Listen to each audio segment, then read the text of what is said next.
As I said, 70% of the time, people live in stress, and living in stress is living in survival. We've all been in that place where we're depressed and we're down. And what's interesting is, how do we treat that? What do we do with that? Well, what most people will do is they go take a drug. Or if people are really feeling down in life, they'll go drink some alcohol or maybe smoke a cigarette.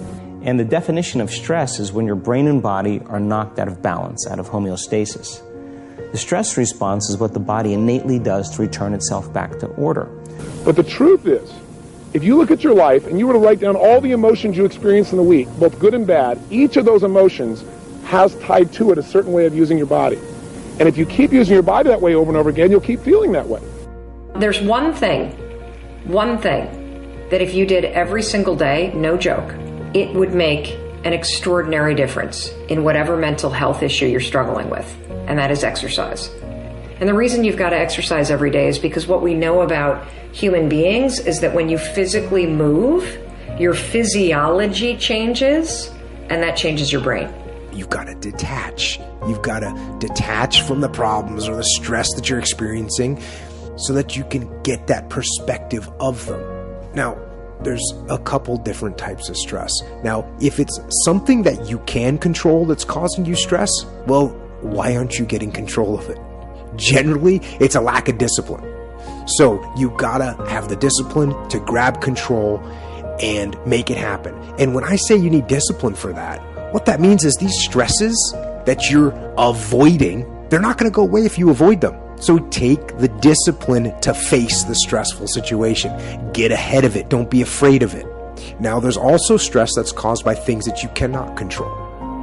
And if you remember talking earlier about artillery and how horrible that was, and what made it so horrible was that there's no control over it. So if you can't control something and you can't get control of it, you have to at least embrace what you can. And I'm not saying you're going to embrace artillery shelling, but I'll tell you what, there's only so much you can do, and you cannot completely eliminate it. But you can't control it, so why are you going to worry about it? Why are you going to stress about it? Getting your heart rate up, getting outside, breathing, feeling connected, getting out of your house, which may make you feel depressed and trapped. Doing that every day, that physical push. You don't have to run. You don't have to go to an aerobics class. Get outside with your dog in the woods. Walk with a good friend for 2 or 3 miles. Doing that every single day not only moves your body, which changes your mind, it gets you out of your physical environment, which is one of the things that people with depression tend to have a hard time doing. And it also creates a bit of momentum and a bit of a routine in your life. You take on just that single thing.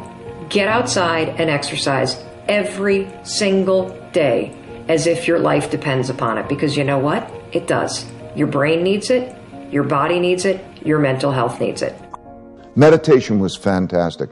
Meditation is the biggest gift that I can give anyone. And I would say more than anything, it is whatever reason for success I've had. Because it allows one, back to the 2 U's, I'll clarify. What I mean is that in your mind, we think, what do you want? And the reality is, when you look at the neuroscience and psychology, that there are different parts of your brain that want different things. And so, in the simplest sense, there is the logical part of your brain that you're conscious of. It's called the conscious. And you think you're being logical and you want to make those decisions.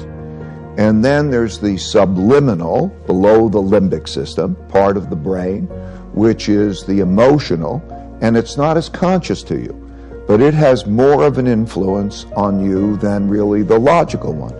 And so they're not aligned. And so when you're experiencing that pain, or let's say the ego, right, there were 2 main things. You got an ego barrier and a blind spot barrier. If you can get past your ego barrier and you get past your blind spot barrier, you can accomplish anything, because you also know that you don't have to do everything, you don't have to figure it out yourself. You can take in from other people the different ways to approach things in the best possible way. And so the realization that we all are really struggling with ourselves, and to think which is in control. Meditation helps to deal with the alignment of those 2 things, because both are valuable. In other words, intuition, imagination, the things we really love come from our subliminal us's, right? Our needs, whatever they may be. They come from here, that subliminal. They may be valuable. They may be damaging. You don't know the difference. And so when they come up and you're looking at those with your logical mind and you can align those things, you're probably in good shape. If you can do that alignment between the subliminal and the logical, and you can do that with other people so that you can triangulate with other people and say, does that make sense?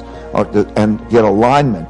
That alignment is the path to the future, because you only have to know what the best things to do are. You don't have to have them all come up from your head. And for God's sakes, don't be overly opinionated, because just because you have that opinion, it doesn't mean it's true. So that's where the two U's and the alignment really is so important. As I said, 70% of the time, people live in stress, and living in stress is living in survival. And the definition of stress is when your brain and body are knocked out of balance, out of homeostasis. The stress response is what the body innately does to return itself back to order.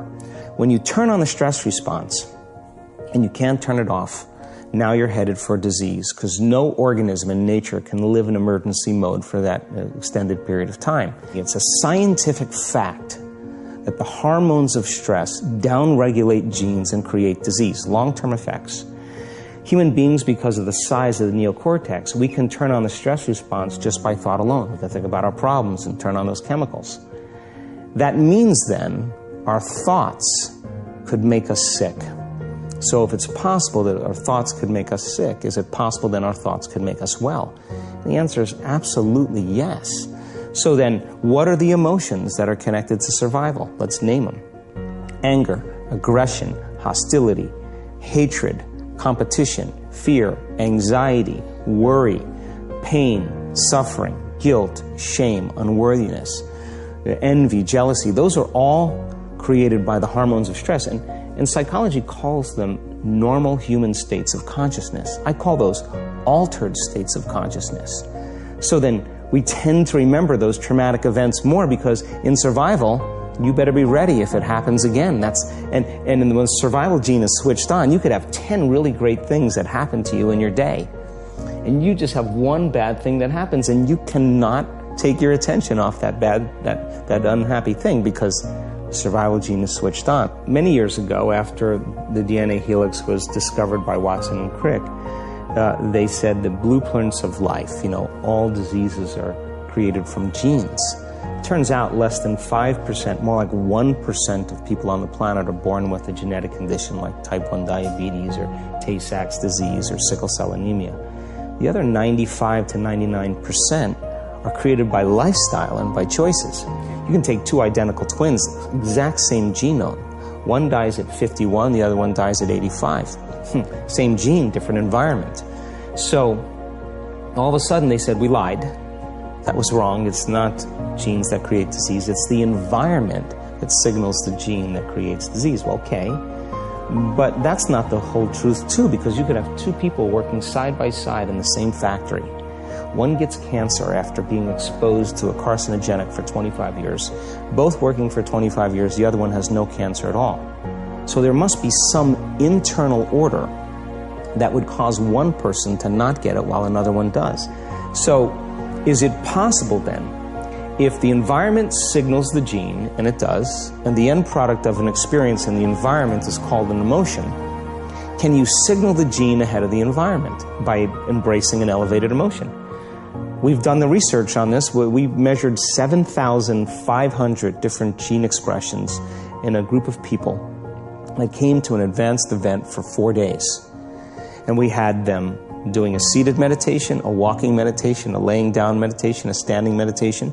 And at the end of 4 days, just 4 days, the common 8 genes that were upregulated, 2 genes to suppress cancer cells and tumor growth, 2 genes for neurogenesis, the growth of new neurons in response to novel experiences and learning, the gene that signals stem cells to go to damaged areas and repair them, the gene for oxidative stress was upregulated. We started seeing all these genes that are very, very healthy to cause the body to flourish. Imagine if people were doing that for 3 months. We also measured telomeres, the little shoestrings on the end of DNA that tell us our biological age. We asked people to do the work, meditation, 5 out of 7 days for 60 days. Measure their telomeres that determine their biological age. 60 days later, 74% of the people lengthened their telomeres. 40% significant change. 20% a very remarkable change. That means that they got a little bit of their life back. If it had lengthened by 10%, they got 10% of their life back. Wherever I was thinking about something else. Anxiety comes because we allow awareness to drift away from the present moment and go into the future or into the past in an uncontrolled way. So the past and the future are not bad things as long as we indulge in them or we enter them with the aim to learn from them. But if we just allow awareness to travel into the past and the future all the time, it creates anxiety. And we do that because we're afraid. Anxiety comes out of a sense of fear where we allow awareness to go into the future. We create a situation that hasn't happened. We bring it back into the present and start living it as it has already happened. You keep repeating the process over and over and over again. You build anxiety. I'm going to get sick. I'm going to get sick. You think in the future, what if I get sick? Then what happens? Oh my God, I'm going to get sick. And then you bring back the present and you start living that. 5 minutes later, you let your awareness go into the future and you think to yourself, I'm not going to get better, I'm going to get sick. And then you bring awareness back into the present again and you start worrying about it. You keep repeating this process over and over again and you build anxiety.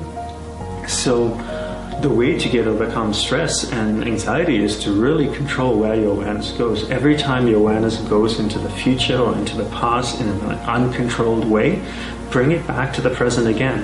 And just do this exercise. Be mindful of this throughout the entire day. Don't let your awareness go into the past or into the future in an uncontrolled way.